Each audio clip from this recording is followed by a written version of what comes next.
The fitness industry sells a single story.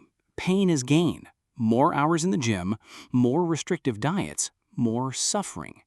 But what if the path to a superhuman body isn't paved with endless effort, but with elegant systems? To find out, I interrogated a lazy athlete, a man who sculpted a high-performance physique not with brute force, but with brilliant efficiency. I asked him for his rulebook. He gave me 4 rules. These rules are a cheat code to building a body that works for you, not against you. And his 4th and final rule is the one most people ignore completely. The world is full of people who spend hours in the gym every week but look like they don't even work out. You seem to have cracked a code. What's the fundamental mistake everyone is making? They think the gym is where the work is done. They see it as a factory floor, where more hours equal more product. That's the biggest lie in fitness. The gym is not a factory, it's a telegraph office. You're not there to work, you're there to send a very specific, very brief signal to your body. The real work, the growth, the repair, the fat loss happens after you send the signal, when you're resting. Most people are just sending frantic, garbled, non-stop signals, and their body can't understand the message. It's like trying to have a meaningful conversation by shouting random words for 2 hours. It's just noise. They're in a constant state of demolition, never giving the construction crew time to show up. The goal isn't to be tired. The goal is to be effective. A telegraph office, not a factory. That's a powerful distinction. So if the goal is to send a clear, brief signal, what's your first rule for the workout itself? How do you structure that signal to be so effective? My first rule is chase intensity, not time. My workouts are never longer than 45 minutes, 3 to 4 times a week. That's it. The goal isn't to accumulate fatigue. It's to achieve a peak of intensity that triggers adaptation.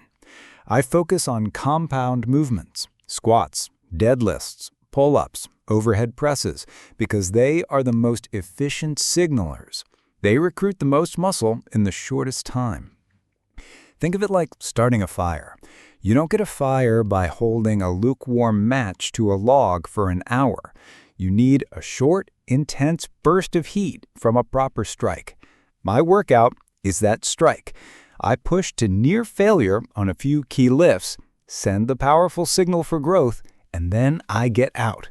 The amateur boasts about how long they were in the gym. The professional is obsessed with the quality of the signal they sent. They understand that anything beyond that brief, intense signal isn't building muscle. It's just digging a deeper hole for recovery. So the workout is short, intense, and focused on big movements. That makes sense. But what about nutrition? This is where most people get lost in complex diets, calorie counting, and endless restrictions. What's your rule for food? My second rule is build with bricks, not with rules. The fitness industry loves to sell you complex, named systems. Keto, paleo, intermittent fasting. These are all just different, often complicated ways to organize the same thing. I ignore the systems and focus on the raw material. The brick for the human body is protein. It's what your muscles, organs, and hormones are built from. So my rule is incredibly simple. At every meal, I make sure half of my plate is a quality protein source: chicken, fish, eggs, lean meat. The other half, I fill it with whatever I want, as long as it's real food. Vegetables, fruits, potatoes, rice.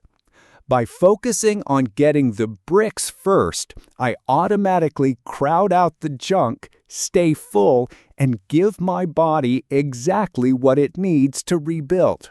I don't count calories, I count bricks. It's a system of abundance, not restriction. It removes the mental stress of dieting, which is often more damaging than the food itself.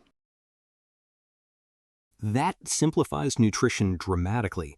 So we have an intense signal from the workout and the right building blocks from food. You mentioned the real work happens during recovery. What's your role for that? It seems to be the most overlooked part. It's not just overlooked, it's actively disrespected. This is where the real lazy advantage comes in. My third rule is treat sleep as your most anabolic workout. People see sleep as passive downtime, a necessary evil that gets in the way of their hustle. I see it as my most critical training session. It's when your body releases the highest amount of natural growth hormone. It's when it repairs muscle tissue.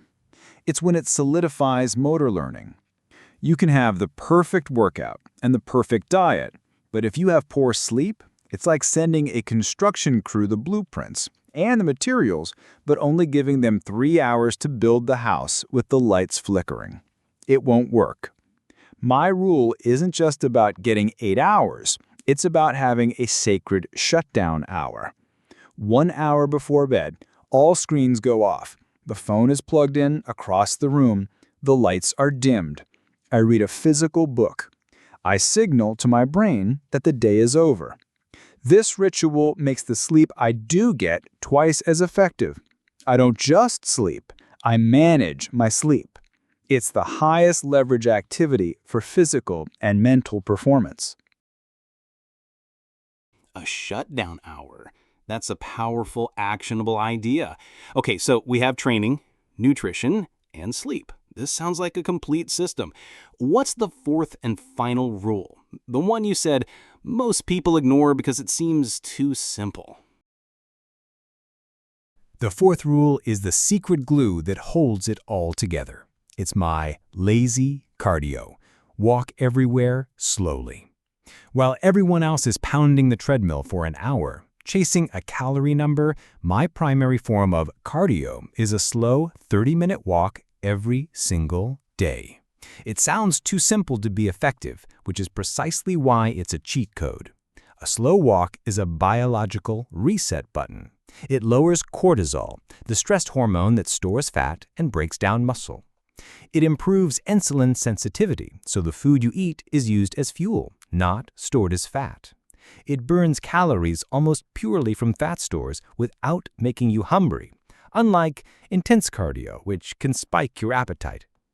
And it actively aids recovery by increasing blood flow to your muscles without causing more stress. It's the one activity that gives you all the benefits with zero downside. It doesn't feel like exercise, and that's why it's so powerful. It's the ultimate unfair advantage because nobody else is willing to do something so simple. They're too busy looking for the complicated, painful solution.